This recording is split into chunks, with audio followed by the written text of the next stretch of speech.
খুলনা এক আসনে আমাদের মা বোনদের কাছে যখন ভোট চাওয়ার জন্য গেছিল ইসলামী আন্দোলন বাংলাদেশ হাত পাকা প্রতীকের পক্ষে, সেখানে দাঁড়িপাল্লা নাম দিয়ে ওদের লোকেরা সেখানে প্রার্থী হলো কৃষ্ণ নন্দী।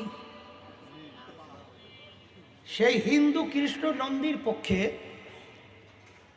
সেখানে দাঁড়িপাল্লা মার্কায় আমাদের মেয়েদের উপরে, আমাদের বোনদের উপরে, আমার মাদের উপরে যেভাবে ওরা অশ্লীল আচরণ করেছে, এমনকি আমাদের মেয়েদের বোরখা পর্যন্ত ছিঁড়ে ফেলছে, ওড়না ছুটাইয়ে ফেলছে।